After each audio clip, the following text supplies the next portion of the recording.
오늘은 아버지 주일을 맞이해서 내 부모를 공경하라 라는 제목으로 하나님의 말씀을 전하도록 하겠습니다. 황성주 박사는 삼박자 건강에서 효자 장수학을 이야기합니다. 즉 부모 공경의 마음이 면역 기능을 높여서 장수의 지름길이다 이렇게 이야기하고 있습니다. 부모와의 관계는 인간의 근원적인 관계입니다. 사람이 태어나면서부터 제일 먼저 맺는 관계가 어머니와의 관계입니다. 아버지와의 관계이죠. 이처럼 본래적이고 자연적이며 하늘이 부여한 천부적인 관계가 바로 부모와 자식 간의 관계입니다. 이러한 부모 자식 간의 관계가 모든 관계의 시작이며 또한 모든 관계의 근원이 됩니다. 그래서 부모와의 관계가 원만한 것으로부터 시작해서 모든 관계가 원만해지는 것입니다. 가정에서 부모와의 관계가 원만치 못한 사람이 사회에 나가서 원만한 대인관계를 맺을 수가 없는 것입니다. 그 이유는 우리를 가장 사랑하고 그리고 우리를 위해서 가장 좋은 것을 주시며 그리고 자신을 희생하면서까지 우리를 위해 하시는 분이 부모님인데 그런 부모님과 좋은 관계를 맺지 못하는 사람이라면 사회에 나가서 그 누가 자기에게 잘해준다 할지라도 그 사람의 사랑을 사랑으로 인정하고 받아들이며 또한 다른 사람을 사랑할 수 있겠습니까? 그러므로 부모를 사랑하는 것이 모든 관계의 시작이고 그리고 원만한 개인적인 관계에 있어서 좋은 관계를 맺을 수 있는 바로 그 근원이 되는 것입니다. 인간이 궁지에 몰리면은요, 이른바 회귀 본능이 발동합니다. 특히 어머니의 존재와 사랑은 영원한 마음의 고향이 됩니다. 그래서 힘들고 어려울 때 가장 생각나는 사람이 누구입니까? 바로 어머니요 또 아버지인 것입니다.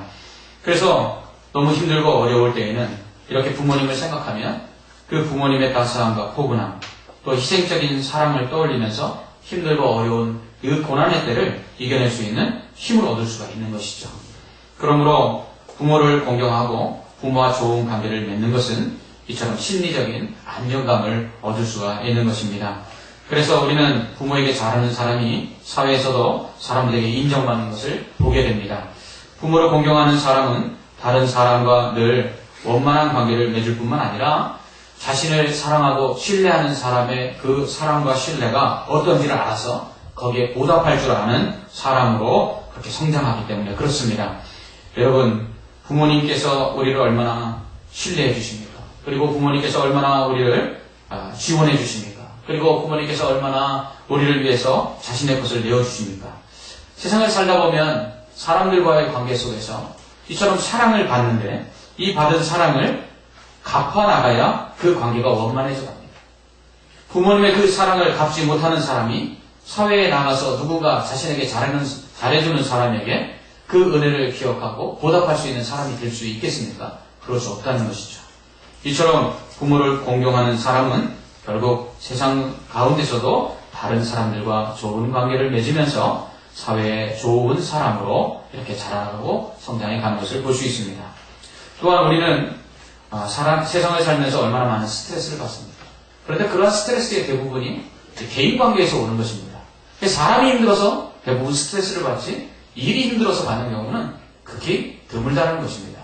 그런데 부모를 공경하는 사람은 이처럼 개인 관계가 좋으니까 사람과의 관계 속에서 스트레스를 덜 받는 것이죠. 그래서 황성주 박사는 이처럼 부모를 공경하는 자가 사회 속에서도 스트레스를 덜 받고 그래서 장수한다 이렇게 말하는 것입니다. 우리는 이미 가정에서 부모에 대한 공경과 효의 정신이 무너지면서 많은 사람이 어긋나고 또 파괴된 대인관계로 인해 힘들어하는 것을 보게 됩니다. 또 그로 인해서 얼마나 많은 스트레스를 받고 있는지도 알 수 있습니다. 그래서 범죄 심리학자들은 대부분의 범죄자들이 급박한 그 심리적인 스트레스를 이기지 못해서 범죄하게 되는데 그 주요 원인이 부모와의 관계가 좋지 않은 것에부터 시작된다 이렇게 말하고 있습니다. 그러므로 우리의 자녀들이 세상 가운데서 좋은 대인관계를 맺고 사람들과 원만한 관계 속에서 잘 살도록 하기 위해서는 바로 부모와 먼저 좋은 관계를 맺도록 가르쳐야 될 줄 믿습니다. 이렇듯 부모를 공경하는 것은 부모에게만 좋은 것이 아니라 부모를 공경하는 자식에게도 좋은 것입니다. 성경은 이것을 하나님의 명령이라고 우리에게 말씀합니다. 내 부모를 공경하라. 이것이 하나님께서 우리에게 주신 명령이라는 것이죠. 효는요, 공자나 맹자가 가르치는 유교의 사상뿐만 아니라 하나님께서 하나님의 백성에게 이 땅 가운데서 살아가면서 지켜야 될 계명으로 주신 줄 믿습니다. 하나님께서 이스라엘 백성을 애굽에서 모세를 통해 구원하신 이후에 시내산에서 율법을 주셨어요. 그 시내산 율법은 하나님께서 주신 많은 율법의 핵심입니다. 그러니까 압축이라고 이야기할 수 있죠. 이러한 하나님께서 주신 율법은 크게 두 가지 계명으로 요약이 됩니다. 하나는 하나님을 사랑하는 것과 사람을 사랑하는 것으로 압축을 시킬 수 있죠. 그렇다면 이러한 율법의 압축이고 또한 요약이고 핵심이라고 할 수 있는 이 십계명도 둘로 나눌 수가 있는 것입니다. 그래서 하나는 하나님을 사랑하는 것이고 하나는 사람을 사랑하는 법으로 나눌 수가 있는데 1계명서부터 4계명까지는 하나님에 대한 법이죠. 그래서 하나님을 섬겨라, 그리고 우상을 만들지 말라, 안식을 기억해서 거룩히 지키라, 그리고 하나님의 이름을 망령되이 일컫지 말라. 이렇게 네 가지 계명은 하나님께 대한 계명이라는 것입니다. 그러면 5계명서부터 10계명까지 6가지의 계명은 사람에 대한 계명인데요. 이 계명 중에 첫 번째 계명이 뭘까요? 부모를 공경하라는 것입니다. 그러므로 부모를 공경한다는 것은 굉장히 중요한 의미가 있습니다. 어떤 의미에서요? 사람을 사랑하는 계명에 있어서 그 첫 번째가 부모를 공경한다라는 것을 통해서 우리는 사람을 사랑하기 위해서는 먼저 누구를 사랑해야 된다? 부모를 사랑해야 된다라는 것을 알 수 있다는 것이죠. 여러분, 부모를 사랑하는 사람은 이웃을 사랑하는 사람입니다. 반대로 부모를 사랑하지 않는 사람은 이웃을 사랑하는 사람이 아니라고 볼 수 있습니다. 왜냐하면 부모를 공경하는 자는 부모가 베푼 사랑과 그리고 그 은혜에 대하여 감사하고 보답하는 사람입니다. 그리고 자기를 사랑해주는 사람이 누구인지를 알기 때문에 그 사람을 가장 사랑하는 사람이 되는 것입니다. 그렇다면 이 사람은 부모뿐만 아니라 다른 사람을 사랑하죠. 다른 사람에 대해서 어떻게 생각합니까? 사람이라는 것은 이렇게 사랑하고 사는 것이 행복하구나. 사람은 하나님께서 사랑하라고 지었구나. 그것을 어디서 배우는 것입니까? 부모의 사랑 통해서 배우는 것입니다. 마태복음 7장에서도 악한 자라도 자식에게는 좋은 것을 줄 줄 안다. 그렇게 말씀하고 있어요. 자식이 떡을 달라고 하면 돌을 줄 부모가 없고 고기를 달라고 하면 뱀을 줄 부모가 없다는 것이죠. 이처럼 부모는 자식에게 좋은 것을 주고 될 수 있으면 자기가 가장 아끼는 것 뿐만 아니라 생명마저도 자식에게 주려고 한다는 것입니다.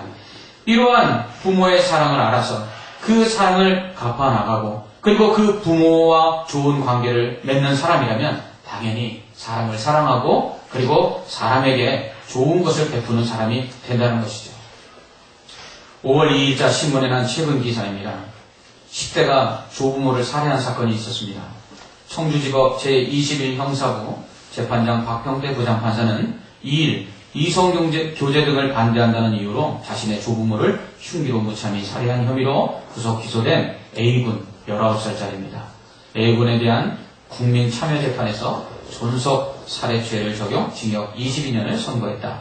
A군은 지난해 12월 12일 오전 4시께 충북 보은군 자신의 조부모 집에서 잠을 자고 있던 조부모를 흉기로 무참히 찔러 숨지게 한 존속살해 혐의로 구속 기소됐다. 이렇게 기사가 났습니다. 변호인단은 이 범죄를 저지른 A군이 심각한 우울증에 걸려서 심신이 미약한 상태라서 이러한 범죄를 저질렀으니 선처를 바란다고 했지만 재판부는 그렇게 보기 힘들다고 하면서 22년형을 구형을 했습니다. 아무래도 A군은 부모가 키울 수 없는 형편이라서 할아버지와 할머니가 이 A군을 키웠던 것 같습니다. 하지만 내리사랑이라고 우리 부모님의 사랑보다 할아버지 할머니 사랑이 손주들에 대해서 더 각별한 것을 우리는 알지 않습니까? 그럼에도 불구하고 자신의 이성교제를 반대한다는 이유만으로 새벽에 그것도 할아버지와 할머니를 칼로 무참히 찔러 죽인 이러한 폐륜을 보면 우리 무슨 생각을 하게 됩니까? 정말 세상이 말세요. 더 이상 기대와 희망을 걸 것이 없다라는 생각이 들지 않습니까? 여러분, 할아버지 할머니들이 어지간하면 손주들이 하는 일 막는 거 보셨습니까? 다 하라고 하죠. 아무래도 이 이성교제도 건전한 이성교제는 아니었던 것 같습니다. 그렇기에 막으셨겠죠. 그런다고 해서 새벽에 그것도 칼을 가지고 들어가 자기를 키워주신 할아버지 할머니를 무참히 칼로 죽이는 이러한 페류나가 사회에 나가서 사람을 사랑할 수 있겠습니까? 그렇게 보기 어려운 것이죠. 그러므로 우리는 사람을 사랑하기 위해서, 하나님이 주신 계명을 지키기 위해서 우리는 부모를 공경해야 합니다. 첫 번째, 부모를 공경해야 될 이유는요, 하나님의 명령입니다. 출애굽기 21장 15절에 보면 자기 아비나 어미를 치는 자는 반드시 죽일지니라 이렇게 말씀했어요. 여러분, 부모 공경은 둘째치고 부모를 때리는 자식들이 그렇게 많다고 합니다. 특별히 매맞는 부모 중에 80%가 아들들에게 맞는다고 합니다. 아들 하며 얼마나 아들 선호 사상으로 아들만 낳았습니까? 아들 못 나오면 칠거지약이라고 쫓겨나지도 않았습니까? 그렇게 키운 아들들, 그 아들들이 부모를 때리는 사람들 중에 80%라고 얘기합니다. 얼마나 안타까운 일이며 얼마나 가슴 아픈 일입니까? 여러분, 성경은 이렇게 말합니다. 부모를 공경하지 않은 사람은 살 가치가 없다는 것입니다. 그래서 죽이라는 것입니다. 여러분은 이 세상을 정말 가치 있는 인생으로 살고 계십니까? 그렇다면 부모를 공경해야 합니다. 부모를 공경하지 않는 사람은요, 살 가치가 없다라고 성경은 단호하게 말합니다. 두 번째로 우리가 부모를 공경해야 되는 것은요, 축복의 약속이 전제되어 있는 명령이기 때문에 그렇습니다. 에베소서 6장 1절에서 3절은 자녀들아, 주 안에서 너희 부모에게 순종하라. 이것이 옳으니라. 내 아버지와 어머니를 공경하라. 이것은 약속이 있는 첫 계명이니 이로써 내가 잘되고 땅에서 장수하리라 라고 말씀하고 있습니다. 10계명 중 유일하게 축복의 조건이 달려있는 계명이 바로 부모를 공경하라는 제5계명입니다. 5계명입니다. 왜입니까? 그만큼 부모를 공경하는 것이 중요하다는 것입니다. 부모를 공경하면 축복해 주시겠다고 하나님이 말씀하시면서 이래도 너희가 부모를 공경하지 않겠느냐? 이렇게 말씀하시는 것입니다. 여러분, 잘 되고 싶으시죠? 장수하고 싶으시죠? 그럼 부모를 공경하십시오. 그러면 잘 되고 장수할 줄 믿습니다. 세 번째로 부모를 공경하는 것은 하나님을 사랑하는 것과 이웃을 사랑하는 것의 시작이기 때문에 그렇습니다. 여러분, 앞서 말씀드린 것처럼 부모를 공경하는 것이 하나님의 사랑을 깨닫는 길이요, 또 부모를 공경하는 것이 하나님 사랑하는 것하고 같아요. 요한 1서 4장 20절로부터 21절에서 사도 요한은 이렇게 얘기해요. 눈에 보이는 형제를 사랑하지 않으면서 눈에 보이지 않는 하나님을 사랑한다고 하는 것은 뭐 하는 것이다? 거짓말하는 것이다. 이렇게 얘기해요. 우리가 눈에 보이는 부모님을 사랑하지 않으면서 눈에 보이지 않는 하나님을 공경하고 순종한다? 이거 어불성설이라는 것이죠. 하나님을 사랑하는 것과 사람을 사랑하는 것, 성경은 하나의 계명이라고 말하고 있어요. 그러므로 부모를 사랑하는 것은요, 하나님 사랑하는 것과 같은 것이에요. 그렇기 때문에 부모를 사랑하지 않으면서 하나님을 사랑한다고 하는 것은 이것은 하나님을 사랑하지 않는 것이죠. 오늘 본문 말씀이 그 얘기를 하는 거예요. 바리새인들은요, 부모님께 필요한 것들을 채워드리기 위해서 공양을 했어요. 물질을 드렸어요. 그런데 이 부모에게 드리는 물질들을 하나님께 헌금으로 드리고 이것을 고르반이라 그랬는데, 이렇게 한 다음에는 부모에게 돈을 드릴 필요가 없다는 것이에요. 쉽게 말하면 매달 부모님께 용돈 드리다가 그 용돈을 하나님께 헌금으로 드렸으면 부모님께 용돈을 그달은 안 드려도 된다라고 가르치는 거죠. 근데 예수님은 뭐라고 말하냐면, 내가 언제 그렇게 얘기했는가? 하나님이 언제 그렇게 말씀하셨는가? 부모를 공경하는 것은 부모를 공경하라고 내가 명령한 것이지, 내가 언제 너희들이 말한 것처럼 내게 하면 부모에게 하지 않아도 된다고 말한 적이 있느냐? 그러면서 그들을 책망하십니다. 여러분, 이것은 이렇게 말할 수 있어요. 교회 와서 열심히 봉사하고 교회 와서 열심히 어르신들을 섬기면서 자신의 부모님과 시부모님께 제대로 하지 못한다면 이것은 뭐예요? 가식이요. 이것은 거짓된 위선행위라는 것입니다. 우리가 사랑한다, 부모님을 공경해야 된다라고 말만 해서는 안 될 것입니다. 우리가 진정으로 하나님을 사랑한다면 당연히 부모를 공경해야만 하는 것입니다.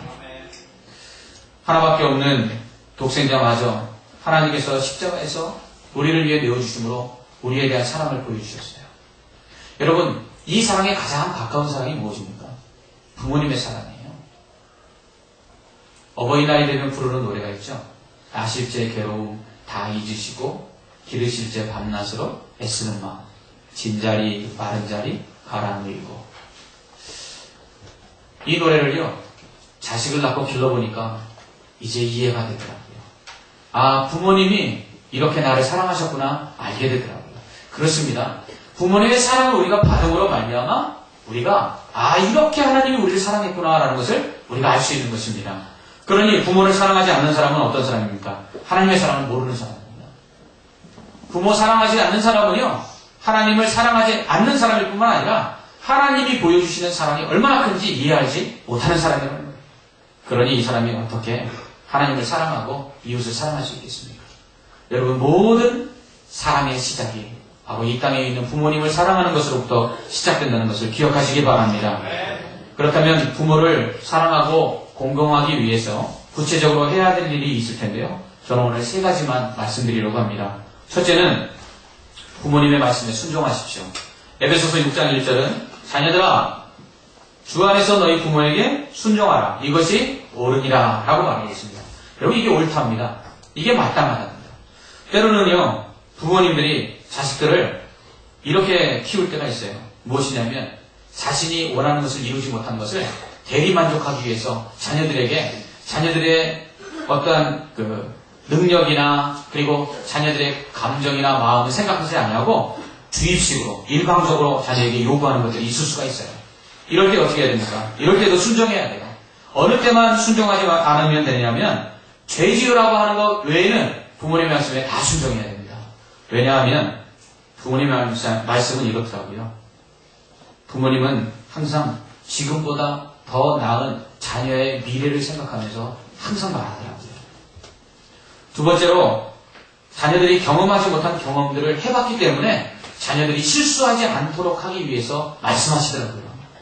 그리고 부모님들의 말씀은 자녀들이 늘 언제나 그 부모들이 말하고 지키라고 한 것들을 지켜나갈 때 그 모든 것을 희생해서라도 그 자녀들을 지원할 생각들을 가지고 말씀을 하시더라고요.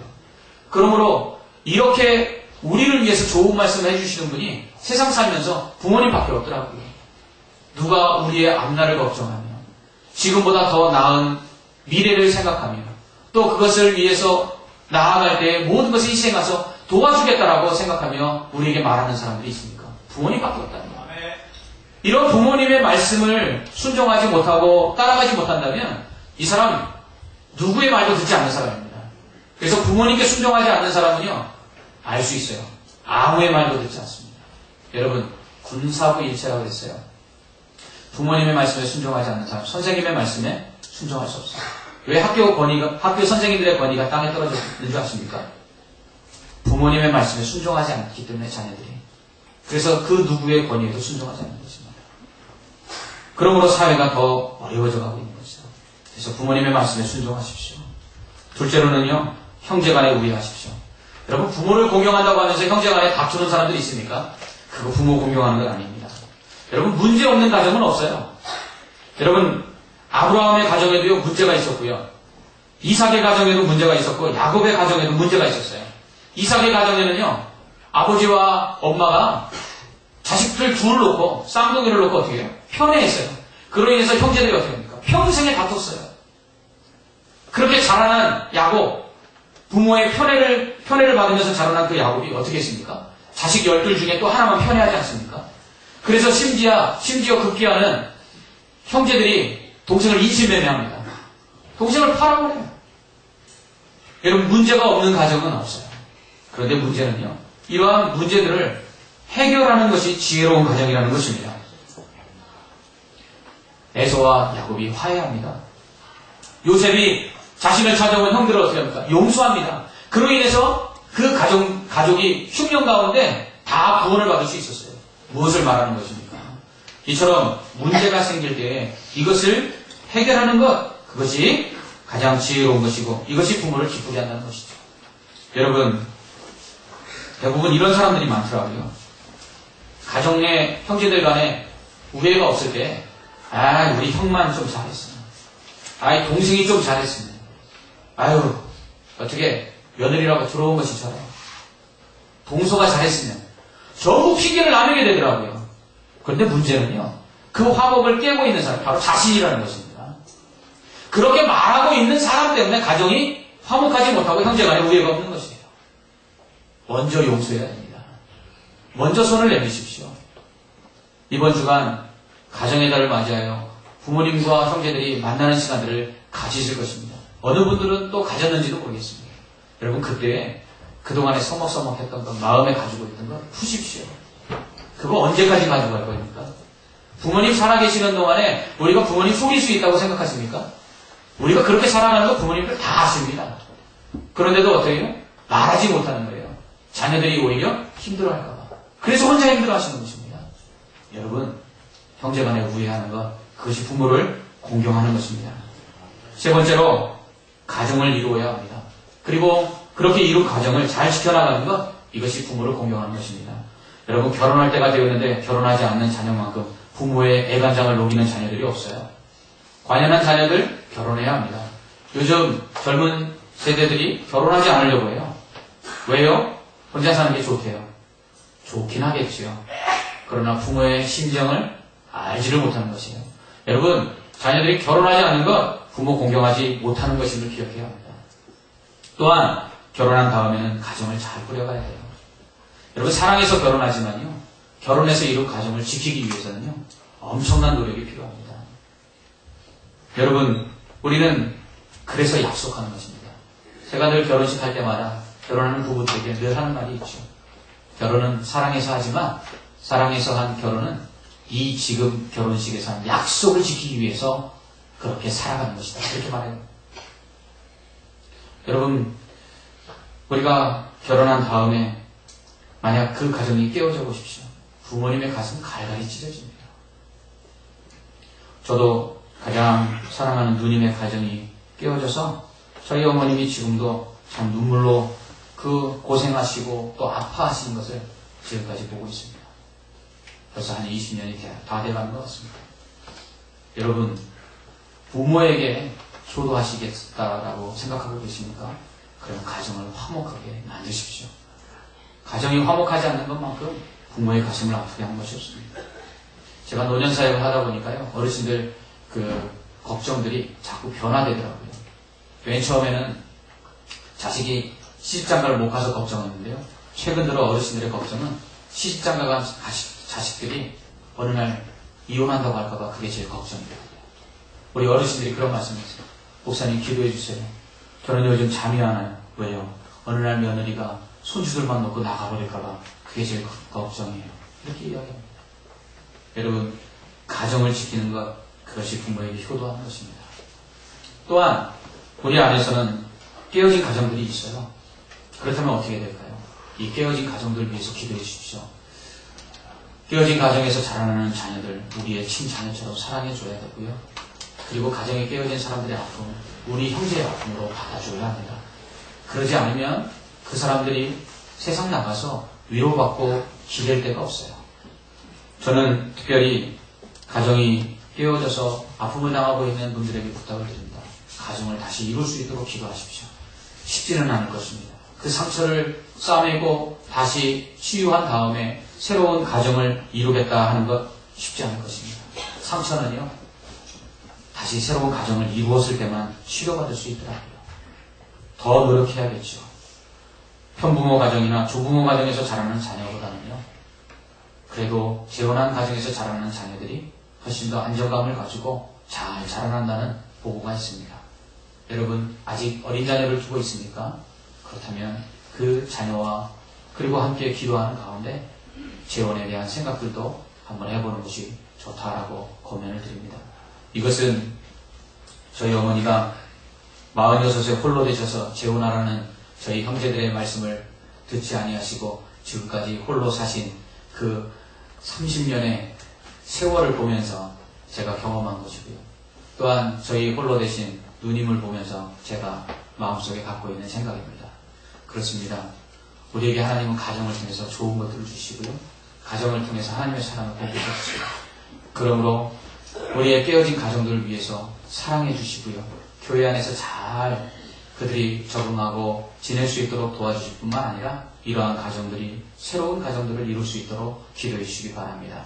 그리고 다시 새 가정을 꾸리신 분들이 있다면 정말 더 노력해 주십시오.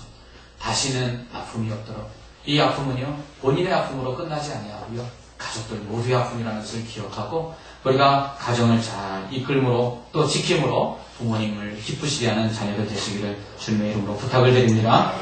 어느덧 우리는 노인들이 점점 많아지는 고령화 사회가 되었어요. OECD 국가 중에 최고령 국가라고 합니다. 연세가 드시고 또한 약해지셔서 사회적 역할을 감당하기 어려운 분들을 바라보는 사회적인 시각은 문제로 본다는 것이에요. 그래서 노인 다음에 뭐라고 붙입니까? 문제라고 합니다. 노인 문제로 보고 있어요. 그런데요, 이분들 아니었으면 대한민국 없었습니다. 이분들이 얼마나 고생하여 지금 우리를 있게 했습니까? 그런데 지금은 마치 다 쓴 노후된 장비를 이제 폐차시키듯이 그렇게 취급하고 있다는 것이에요. 그래서는 안 될 것입니다. 우리의 부모님들, 우리 연세 드신 부모님들은 그 역할과 기능적인 면에서 그분들을 존경하고 존중하는 것이 아니라요, 그분들이 계심으로, 그분들이 존재한다는 사실만으로, 그리고 그분들이 우리의 부모님이라는 사실만으로 우리는 존경하고 공경하고 사랑해야 될 줄 믿습니다. 아프리카에서 있었던 일인데요, 이 아프리카의 어느 추장이 이 노인들은 쓸모가 없다고 생각하고 다 죽이라고 했습니다. 노인들을 다 죽이는데 한 사람만이 이 노인 나이 드신 어머님을 감추어두고 그리고 죽이지 않았습니다. 어느 날 추장이 잠자고 있었는데요, 커다란 뱀이 나타나서 이 추장의 목을 둘둘 감아버렸습니다. 소리를 지르고 살려달라고 추장이 비명을 지르지만 아무도 도와줄 수가 없었어요. 왜냐하면 이렇게 큰 뱀이 목을 감았을 때에는 어떻게 뱀을 처리해야 될지 아는 지혜를 가진 나이 드신 분들이 하나도 없었기 때문입니다. 이때 어머님을 몰래 살려서 숨겨두었던 이 사람이 어머님께 가서, 어머니, 추장이 지금 뱀의 목을 감겼는데 어떻게 해야 됩니까? 하고 묻자 추장이 있는 방에다가 쥐를 한 마리 집어넣고 문을 닫아라, 이렇게 말을 했습니다. 그래서 이 사람이 쥐를 얼른 잡아서 추장이 있는 방에다가 쥐를 던져 넣었더니 이 뱀이 이 쥐를 잡아먹겠다고 추장의 목을 싹 감았던 몸을 풀어서 뱀을 잡으려다가 결국 사람들에게 잡혀서 죽게 되었습니다. 자신을 살려준 이 청년에게 물었습니다. 어떻게 자네는 이렇게 지혜를 가지고 있었는가? 그러자 추장님, 저는 추장님이 죽이라고 말씀하셨지만 차마 제 어머님을 죽일 수가 없어서 몰래 숨겨두었고 어머니께서 저에게 가르쳐주신 지혜 덕분에 추장님이 살게 된 것입니다. 그때 깨달았습니다. 연세가 드신 부모님, 또 노인, 어르신들, 이분들은 우리에게, 그분들이 우리보다 힘이 없고 우리보다 가진 것이 없고 우리보다 할 수 있는 일들이 적어도 그분들이 우리들을 위해서 해줄 수 있는 또 다른 것들이 있다는 것을 기억해야 한다는 것입니다. 우리는 부모님들에게 우리의 신앙을 배웠습니다. 우리는 부모님들에게서 삶의 지혜를 배웠습니다. 우리는 부모님들에게서 하나님의 사랑과 같은 사랑을 받았습니다. 우리는 부모님들에게서 새끼새가 어미새의 품 안에서 보호받고 평안을 누린 같은 보호와 양육을 받았습니다. 지금 우리는 부모님의 사랑과 희생의 결과입니다. 부모님이 없었다면 우리는 지금 여기에 있을 수 없었을 것입니다. 그러므로 부모님을 사랑하고 존경하십시오. 그 말씀에 순종하며 베푸신 은혜에 보답하십시오. 이것이 하나님의 명령입니다. 이렇게 부모를 공경하는 자에게 하나님은 또한 약속하셨습니다. 내가 땅에서 잘되고 장수할 것이다. 부모님 살아계실 때에 섬길 일 다 하라는 말처럼 부모님 돌아가신 다음에 후회하지 말고 늦기 전에 더욱더 효도하는 자녀들 되시기를 주님의 이름으로 부탁을 드립니다. 어버이날인 오늘 부모님들에게 그동안 보여주신 사랑에 대해서 한번 구체적으로 편지를 한번 적어보는 것은 어떨까요? 여러분, 우리가 말로만 감사합니다, 선물로만 감사합니다 하지 말고 우리의 마음을 담은 편지들을 한번 적어보는 것은 어떨까요? 저는 오늘 이것을 한번 실천해 보려고 합니다. 기도하겠습니다. 사랑과 은혜가 풍성하신 하나님 아버지, 우리에게 부모님 주심을 감사합니다. 부모님이 있었기에 우리가 있었고 부모님의 희생과 헌신과 사랑이 있었기에 오늘 우리가 여기에 있는 줄 믿습니다. 부모를 공경하라, 이것이 하나님의 명령이며 그리고 하나님이 축복하여 주시는 말씀이라고 우리에게 제시하셨사오니 하나님, 우리가 하나님의 명령인 이 부모를 공경함으로 이 땅에서 잘되고 장수할 뿐만 아니라 하나님을 더 깊이 사랑하는 성도들 되게 하여 주시옵소서.